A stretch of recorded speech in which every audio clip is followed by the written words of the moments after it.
একটা ছেলে আর একটা মেয়ের ভালোবাসার মধ্যে পার্থক্য কি জানেন?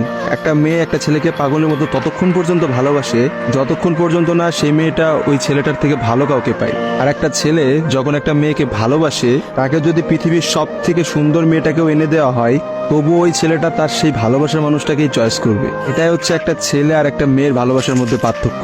কারণ ছেলেরা কোনো সময় বেটার অপশন খোঁজে না, ছেলেরা সবসময় তার শান্তির জায়গাটা খোঁজে। আর একটা ছেলে একটা মেয়েকে যতটা ভালোবাসতে পারে, একটা মেয়ে তার এক গুণও ভালোবাসতে পারে না। ছেলেদের ভালোবাসাটা ভয়ঙ্কর রকমের সুন্দর হয়, কারণ একটা ছেলে যখন একটা মেয়েকে মন থেকে ভালোবাসে, সেই মেয়েটার থেকে ভালো কোনো অপশন সে কখনো মাথার মধ্যে চিন্তাই করে না। ছেলেদের ভালোবাসার সাথে কারোর ভালোবাসার তুলনা করা যায় না। ছেলেরা তাদের ভালোবাসার মানুষটাকে যেমন অন্য কারোর সাথে সহ্য করতে পারে না, ঠিক তেমনি একটা ছেলে কখনোই তার ভালোবাসার মানুষটাকে রেখে অন্য কোনো মানুষের পেছনে কখনো ঘুরঘুর করে না। ছেলেরা কখনো কোনো বেটার অপশন বা কোনো সুন্দরী মেয়ে দেখলে তার গার্লফ্রেন্ডকে ভুলে যেতে পারে না। একটা ছেলের ভালোবাসা আপনি কখনোই একটা মেয়ের ভালোবাসার সাথে তুলনা করতে পারবেন না, কারণ মেয়েদের ভালোবাসাটা তো তুচ্ছ।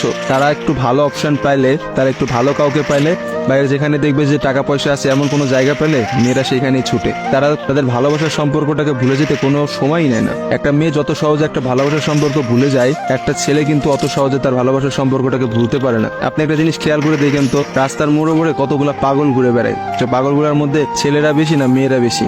আসলে নারীর ছলনার কাছে হেরে গিয়ে কিন্তু ছেলেরা পাগল হয়ে যায়। আর তারাই কিন্তু সমাজে নানা রকম জায়গায় ঘুরে বেড়ায়।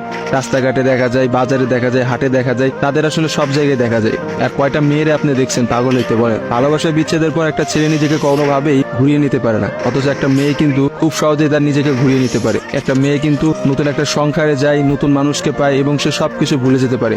আসলে ভাই, নারীদের ছলনা বোঝার ক্ষমতা না ছেলেদের এখনো হয় নাই। একটা কথা আছে, ইতিহাস কিন্তু সাক্ষী যে নারীরা কিন্তু চরম ছলনাময়ী। আপনি কখনোই একটা নারীর ছলনা ধরতে পারবেন না। একটা ছেলে কখনোই একটা নারীর ছলনা বুঝতে পারে না। একটা নারী আসলে কি করতেছে বা তার মধ্যে কি চলতেছে, এটা কখনোই তার মুখ দেখে বা তার সাথে মিশে আপনি বুঝতে পারবেন না। অথচ একটা ছেলে, সে কিন্তু কখনো ছলনা করে না। ছেলেদের মানুষের মধ্যে কিন্তু কখনো কোনো ছলনা থাকে না। তারা কিন্তু নিঃস্বার্থভাবে তার প্রিয় মানুষকে ভালোবেসে যায়। দিন শেষে দেখা যায় যে প্রত্যেকটা ছেলেই কিন্তু মেয়েদের কাছে ঠকে যায়। দেখা যায় তার ভালোবাসার মানুষটা কিন্তু একটা সময় বলে, তোমার থেকে ওই ছেলেটা অনেক ভালো, তোমার থেকে ওই ছেলেটা অনেক বেশি টাকা পয়সা আছে, বা তোমার থেকে ওই ছেলেটা অনেক বেশি ভালো অবস্থানে আছে।